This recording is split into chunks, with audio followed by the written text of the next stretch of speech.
Bible बताती है कुछ लोग थे जो प्रभु यीशु की सेवकाई से बहुत जलते थे। जलन तब आती है जब आप वो नहीं कर पाते हैं जो सामने वाला कर पाता है, इससे जलन पैदा होती है। वो हमेशा जलन कंपटीशन का एक फ्रूट है। और बाइबल बताती है कभी भी हमें किसी से कंपटीशन, किसी को कॉपी करने की नीड नहीं है। आप जो हैं वैसे बने रहिए। अगर आपको पता है कि अगर कॉपी करना सिन है, अगर आपको वर्ड चाहिए तो मैं आपको वर्ड दे सकता हूं कि कॉपी करना एक सिन है। इजराइलियों के लिए लाल समुद्र 2 भाग हुआ था, मिस्र के लोगों के लिए नहीं। देखा, जब मिस्र ने ये करना चाहा तो वे डूब गए। आपको पता है दूसरे को कॉपी करना अपनी बुलाहट को वेस्ट करना। कि जब आप किसी को देखते हो, मुझे कई लोग मिलते हैं जो मैं देखता हूं कि जो लोगों को हाथ रख के गिराने की कोशिश करते हैं, तो मैं सोचता हूं आखिर ये किसको फॉलो कर रहे हैं, क्योंकि यीशु तो ऐसा करता नहीं था। यीशु तो लोगों को उठाता था। ओ बैनी हिन। कई बार जब आप देखो, जब किसी हम ऐसे प्रीचर को देखते हैं, हम सोचते हैं कि काश हमारी सेवकाई भी इसकी तरह हो। मैं आपको एक सलाह देता हूं, कभी भी आप किसी प्रीचर को देखो ना, याद रखो उसकी मिनिस्ट्री का नहीं, उसकी लाइफ का पीछा करो। देखो उसमें कौन सी अच्छी चीजें हैं, क्योंकि परमेश्वर की कलीसिया के अंदर हर एक को अलग अलग मिनिस्ट्री है। कोई प्रचारक है, कोई भविष्यवक्ता है, कोई शिक्षक है, कोई चरवाहा है, कोई क्या है। अब ये लोग क्या थे, इनका नाम फरीसी था। ये जलते थे यीशु से, क्योंकि ये देखते थे कि इनकी सभाओं में न दुष्ट आत्मा निकलती है, न बीमार चंगे होते हैं। और ये बंदा, उसके लिए कहते थे इसको कुछ आता भी नहीं है और ये पता नहीं क्या क्या कर देता है। और हुआ क्या, इन्होंने जलन से उसे पकड़वाया और पिलातुस के ऊपर एक प्रेशर डलवाया कि वो उससे मारे। पिलातुस और उसकी वाइफ दोनों ये काम नहीं करना चाहते थे। इवन पिलातुस की वाइफ को तो विजन आया था, ड्रीम आया था कि इस केस में हाथ भी मत डालना, क्योंकि ये धर्मी व्यक्ति है। लेकिन जब लोगों ने उसको फोर्स किया, नहीं हम चाहते हैं, इवन बरब्बा को उन्होंने चूज किया।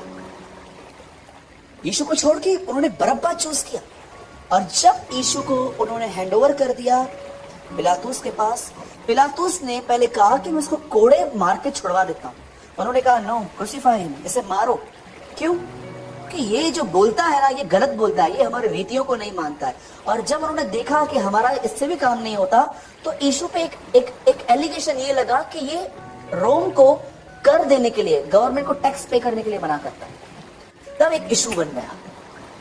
और हुआ क्या, आप सब जानते हैं, जीसस वहां पर पकड़ा गया और उसे मार दिया गया। और वो उसके बाद जी उठा। जी उठने के बाद उसके लोग उसे ढूंढने के लिए गए। और जैसे वो उसको ढूंढने के लिए वहां पर गए, वचन कहता है उस कब्र में, ये कब्र एक व्यक्ति ने खरीदी थी जिसका नाम था यूसुफ, अरतमियास का। उन दिनों में अमीरों की पहचान थी, इब्राहिम की तरह वो भी अपनी कब्रों को खरीदा करते थे। इस व्यक्ति ने अपनी कब्र यीशु को गिफ्ट में दे दी थी कि जहां मैं रहूंगा आप वहां रहना। और इसी व्यक्ति ने उतरवाया था उसको। और हुआ क्या, जब यीशु मुर्दों में से जिंदा हुआ, तो यीशु के साथ मिलने के लिए जो लोग गए थे, वो यीशु से नहीं, एक स्वर्गदूत से मिलने। और स्वर्गदूत ने उन्हें कहा कि जाओ सबको बताओ, पर उसने 12 चेलों में से एक चेले का नाम लेके कहा उसको जरूर बताना, और उसका नाम था पतरस। अब मैं ये बात सोच रहा था, ऐसा क्या था पतरस के मन में कि ये मैसेज उस तक पहुंचाना बहुत जरूरी था कि वो जी उठा है।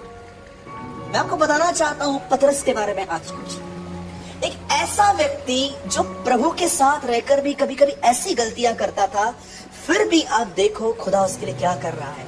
आज का मैसेज हर एक के लिए उम्मीद है, एक होप है कि भले ही आप अपने लाइफ में कभी कभी अपने पास में देखो तो आपने इतने मूर्खतापूर्ण डिसीजंस लिए हैं जो आज आपके गले की हड्डी बने हुए हैं, आपको परमेश्वर इनमें से भी छुड़ाकर वहां खड़ा कर सकता है जहां वो खड़ा है।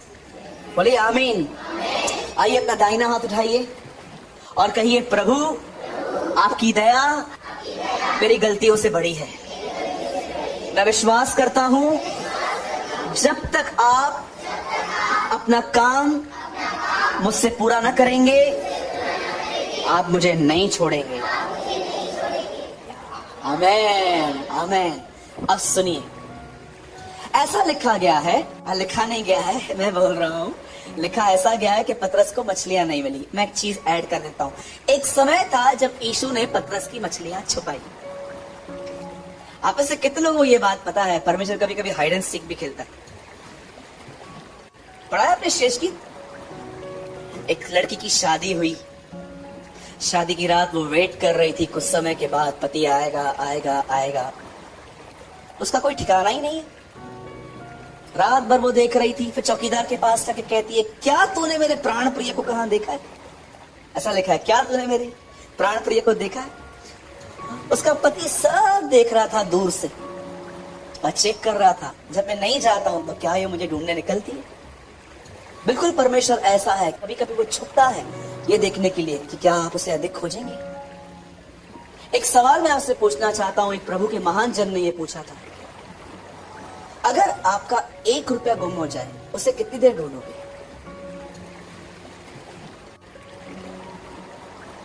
मैं आपको अपने लिए बताऊं, 5-7 मिनट। मैंने 5-7 मिनट की बहुत लगता है।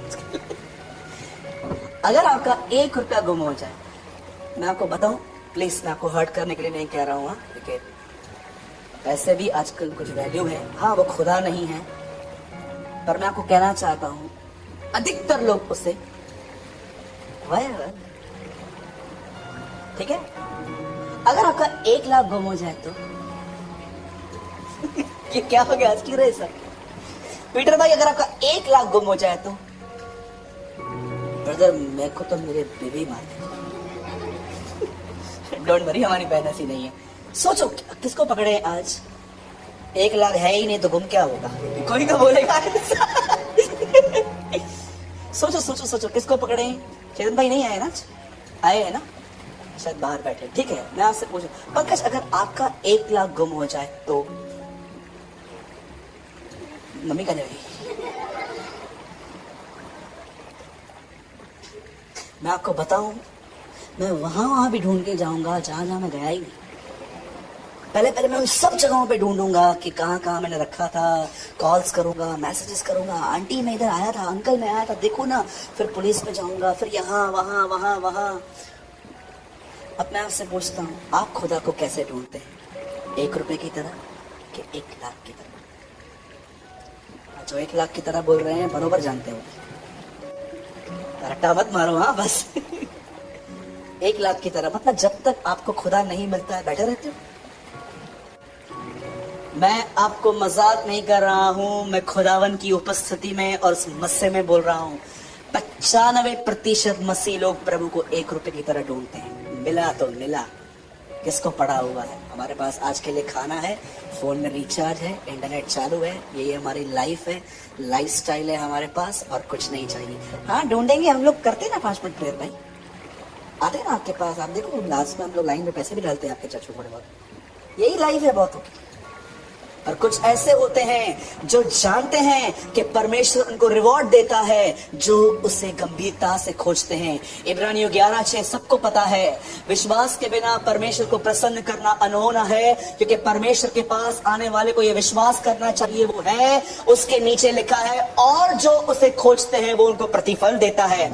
प्रभु क्या प्रतिफल है? मैं स्वयं उनको मिल जाता हूं। मैंने कभी भी अपनी प्रार्थनाओं के उत्तर नहीं ढूंढे, मैंने हमेशा परमेश्वर को ढूंढा और मुझे उत्तर मिल गए। जीसस इज योर आंसर, यीशु आपका आंसर है, उसे ढूंढो, कंप्लीट हो जाओगे। आप जानते हो एक दिन क्या हुआ? बाइबल बताती है यीशु पतरस की बोट पे आया, और जानते हो पतरस एक ऐसा व्यक्ति था जो बहुत थका हुआ था। वो अपने शब्दों में कहता है, प्रभु हमने कड़ी मेहनत की, हमें कुछ नहीं मिला। यीशु कहता है दाहिनी और जाल डाल, और उसे वहां पर जाल डाला, उसे मछलियां मिल गई। और जानते हो उसने अपने लाइफ में पहला खूबसूरत निर्णय क्या लिया? वो उन मछलियों को छोड़ के यीशु के पीछे हो लिया। पर शायद आप कितने लोग ये वॉच कर पाए हैं, आई डोंट नो।